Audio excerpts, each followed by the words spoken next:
ফের তৃণমূল সুপ্রিমোকে এক হাত নিলেন দিলীপ ঘোষ। তিনি বললেন, যোগ্য চাকরিহারাদের পাশে আমরা আছি, বাকি অযোগ্যদের দায়িত্ব মমতা বন্দ্যোপাধ্যায়ের।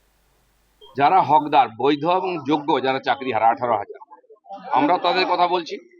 তাদেরটাই কোর্টে যাওয়া উচিত এবং তাদের চাকরি ফেরত দেওয়া উচিত। বাকি 8,000-এর দায়িত্ব মমতা ব্যানার্জি, যারা টাকা নিয়েছে। মমতা ব্যানার্জি বারবার যোগ্য অযোগ্যকে গুলিয়ে দিচ্ছেন। উনি বলছেন না উনি কার পক্ষে। তার পার্টির লোকেরা পয়সা নিয়েছে, যারা পয়সা নিয়েছে তাদেরকে খুঁজে বেড়াচ্ছে, তারা ঘর ছাড়া বাড়ি ছাড়া, কেউ জেলে আছেন। তো তারা যারা চাকরি দিয়ে পয়সা দিয়ে চাকরি পেয়েছে তাদেরটা তো অবৈধ, শাস্তির যোগ্য। যারা পরীক্ষা দিয়ে চাকরি পেয়েছে তাদের অধিকার সুরক্ষিত করতে হবে এবং তাড়াতাড়ি।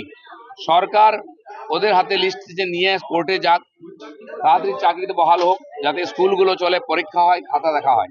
কিন্তু মমতা ব্যানার্জির সদিচ্ছা নাই, উনি করবেন না, তাই এই পুরো ব্যাপারটাকে ঘেঁটে দিয়েছেন। সেজন্য মমতা ব্যানার্জি দ্বারা হবে না। স্বতন্ত্র সমিতি বানিয়ে এটা সুপ্রিম কোর্টের কাছে তথ্য পেশ করা উচিত।